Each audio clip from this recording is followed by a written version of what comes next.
My wife pretended to be on a business trip but was having a wedding ceremony with my best friend.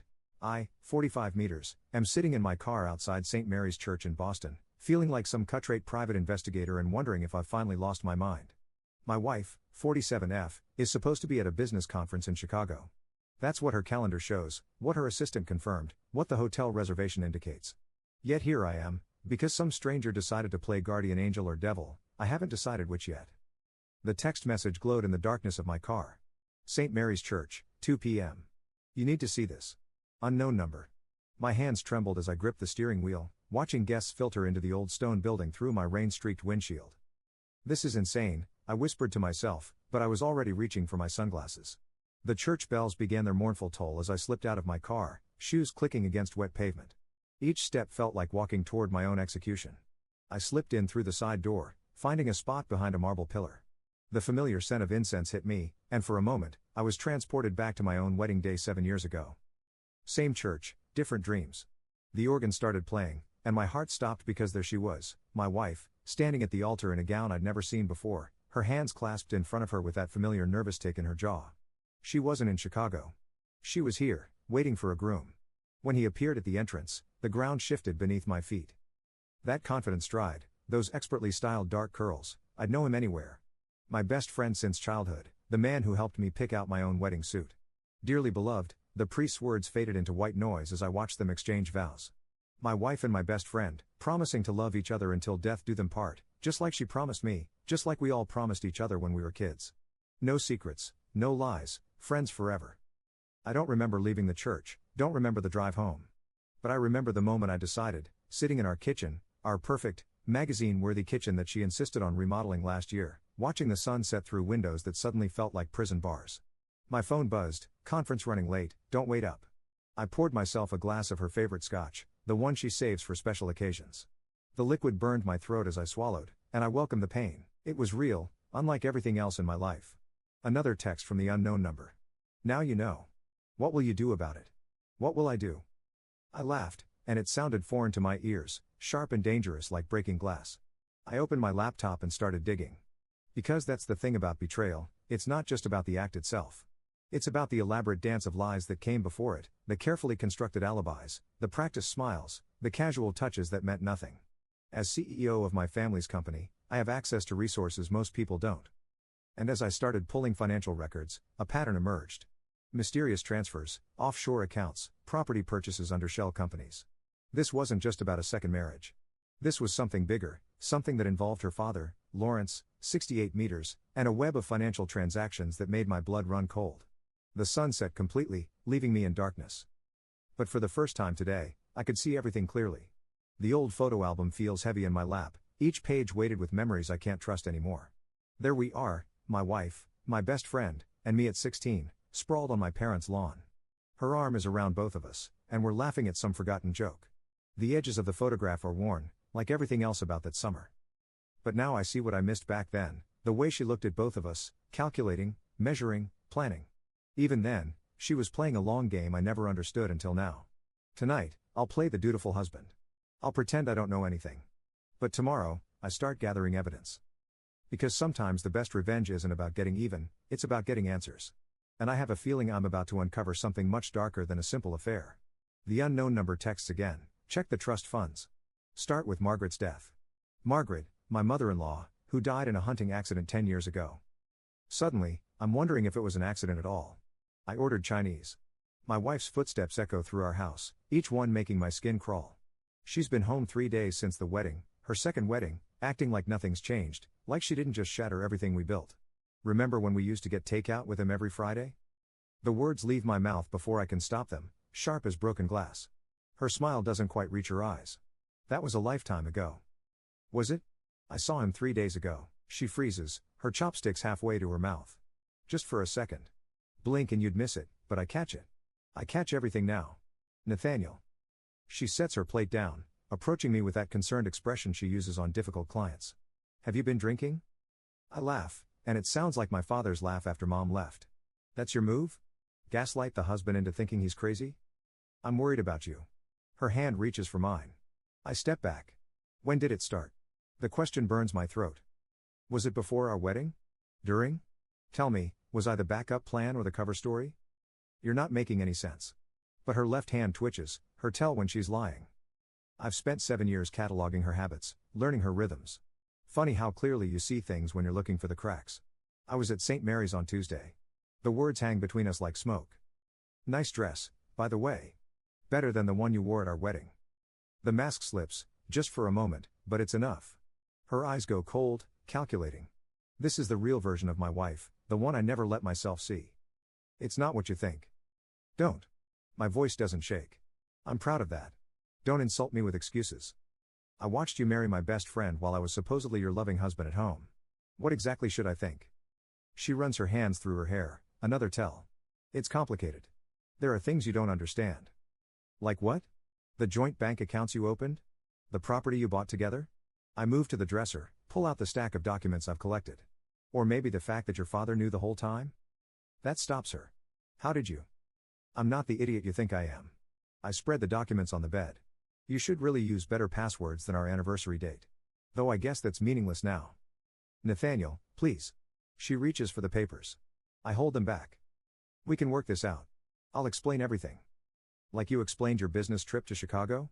I spread the documents on the bed, bank statements, property deeds, emails. Or should we discuss the trust fund Lawrence set up for your children with him? Her face goes white. You had no right. I had every right. The scream tears from my throat, raw and primal. I'm your husband.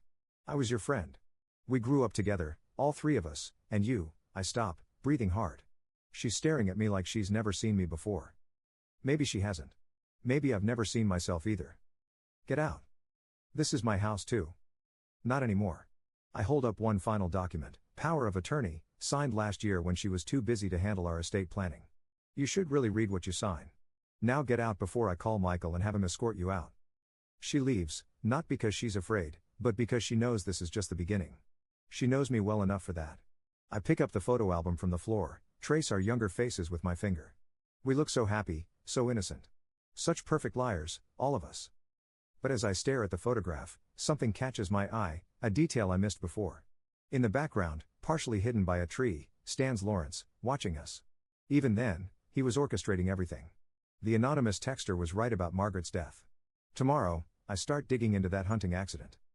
Because I'm beginning to suspect that my mother-in-law's death wasn't an accident at all. And somewhere in this web of lies, I'll find the truth. Not just for me, but for Margaret too. The cafe where my best friend and I used to share secrets feels smaller now. Maybe it's the weight of what I'm about to do, or maybe everything from my past is shrinking, becoming less significant with each new betrayal I uncover. He slides into the seat across from me, still wearing his wedding ring, my wedding ring's twin. The sight of it makes my coffee taste like acid. I didn't think you'd come, he says, fingers nervously tracing the rim of his untouched latte. Funny. I didn't think you'd marry my wife. The words come out softer than intended, which somehow makes them cut deeper. He flinches. Nathaniel? He pauses. Did you know about the trust fund? I pull out the bank statements, sliding them across the table like playing cards in a rigged game. The one Lawrence set up for future children? His face drains of color, not from guilt, from anger. Interesting. What trust fund? Now that's genuine surprise. I watch him scan the documents, his hands shaking slightly. $3 million, I continue, set aside for the grandchildren Lawrence always wanted. Guess I wasn't producing them fast enough. This can't be right. He pushes the papers away like they're contaminated. She said the marriage was just a formality for her inheritance. She said. I laugh, and it sounds like breaking glass. What exactly did she say? That she loved you? That I was cold, distant, career-obsessed? That's what she told her father about me last month. He looks up sharply. How do you know that? Because I've spent the last week discovering just how thoroughly our wife has been playing us both. I pull out my phone. Want to hear the recording of her discussing property investments with Lawrence? The ones using your family's real estate connections? My family's. His voice trails off. His father owns one of the largest real estate firms in Boston, a detail she knew well before she ever asked me out.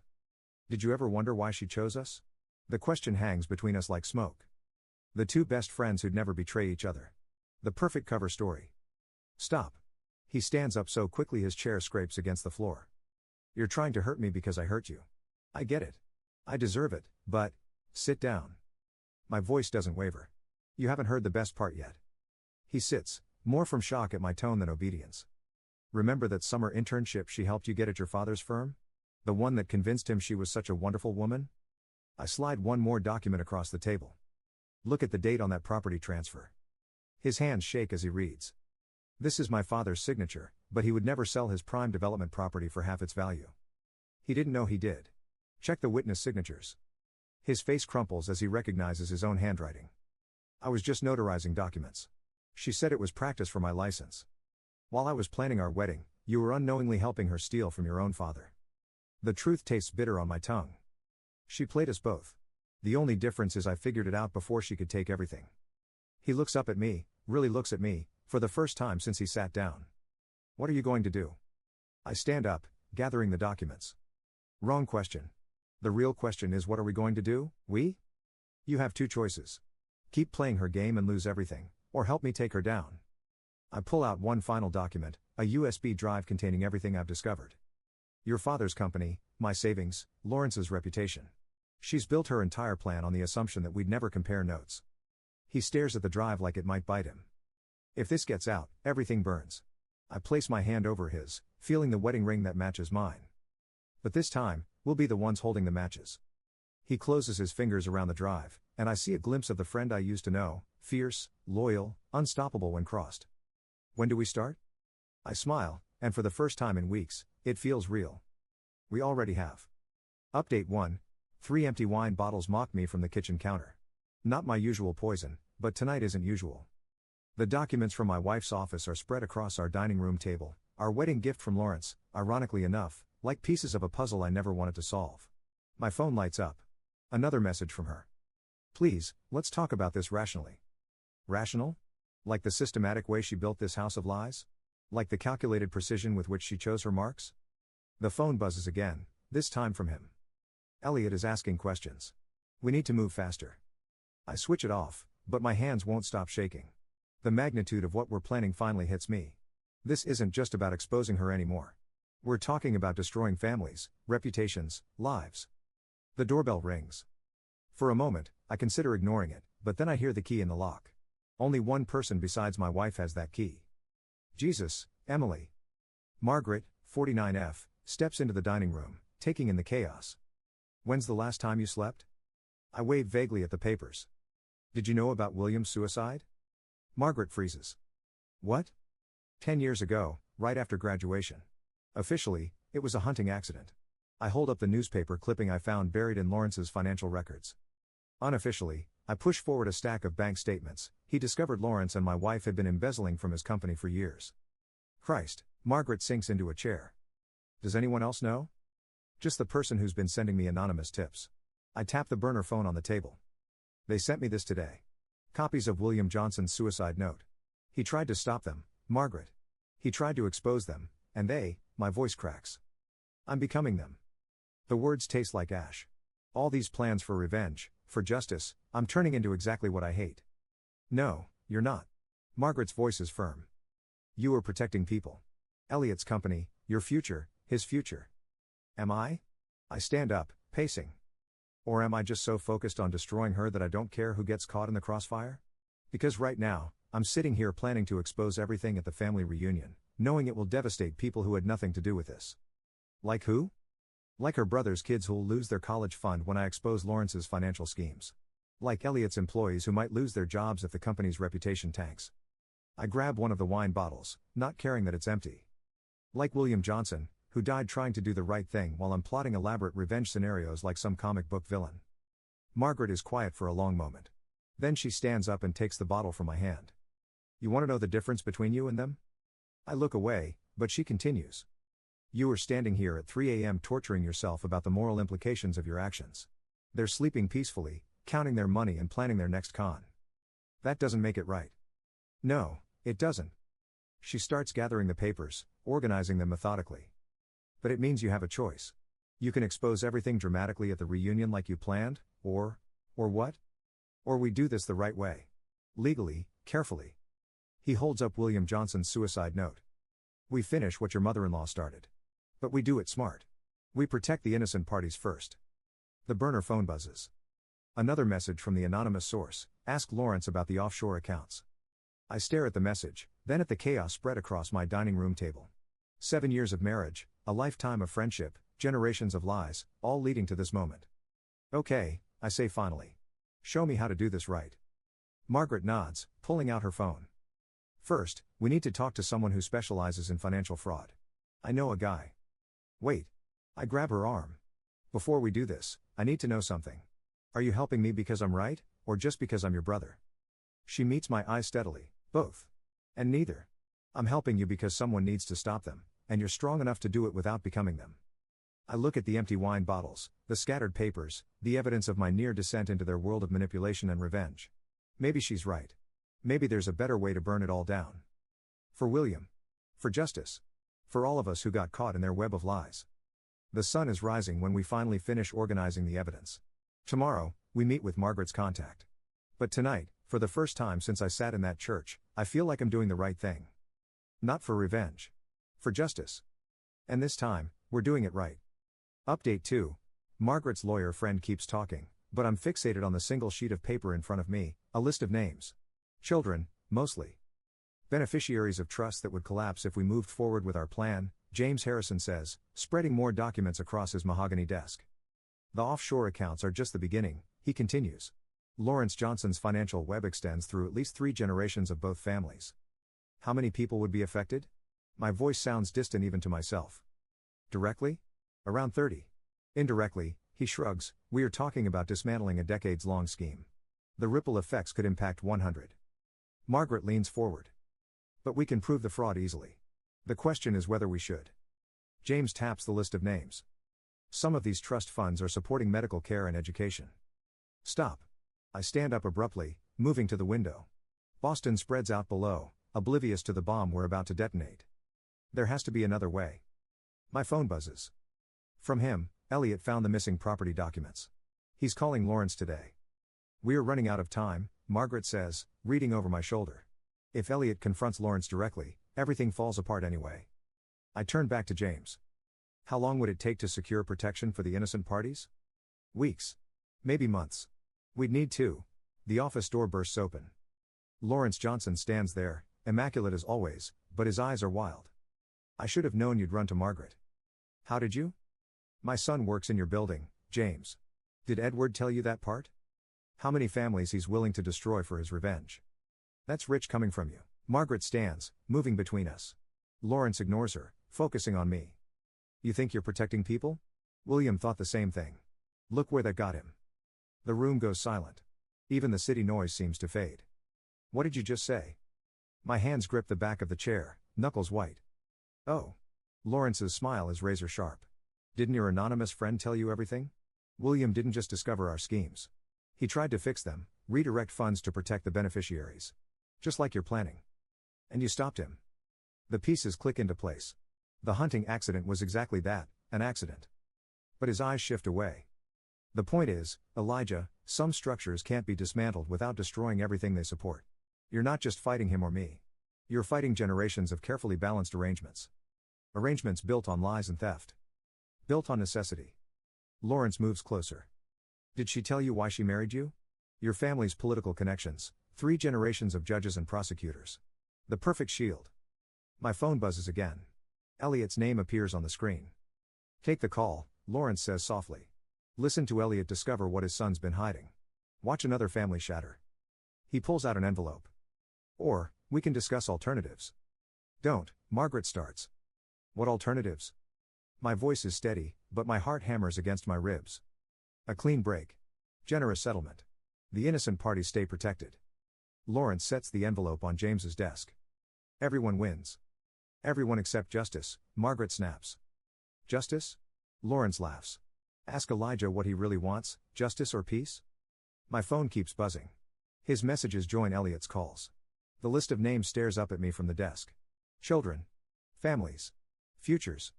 How long do I have to decide? Until Elliot finishes reading those documents. Lawrence moves to the door. Choose wisely, Elijah. Unlike William, you still have a choice. He leaves, and the office feels both larger and more suffocating.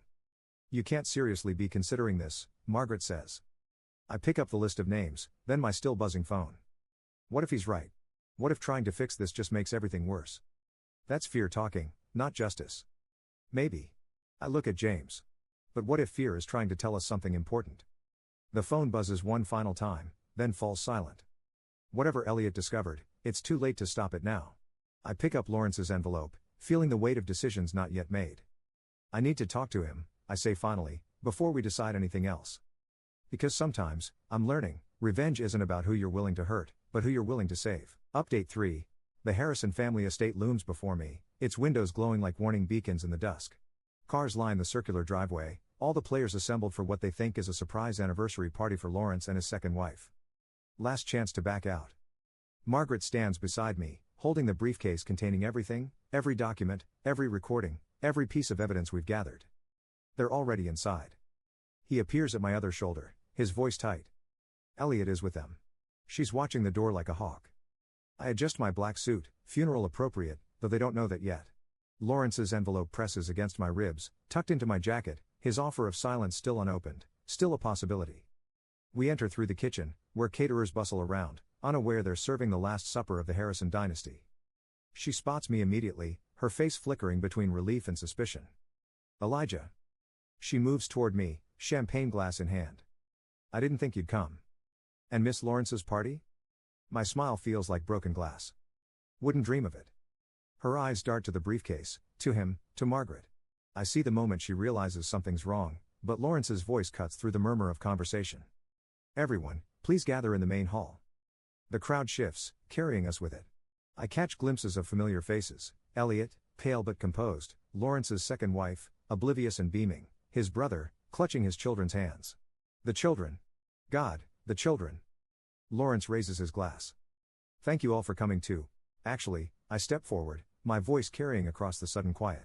I'd like to say something first. She moves toward me, but Margaret blocks her path. He positions himself near Elliot. Elijah? Lawrence warns. Think carefully about what you're doing. I pull out the envelope he gave me, still sealed. I have thought about it. For weeks, I've thought about nothing else.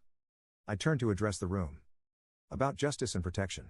About who deserves the truth and who deserves mercy. Elijah. Her voice holds real fear now. Whatever you think you know, I know everything.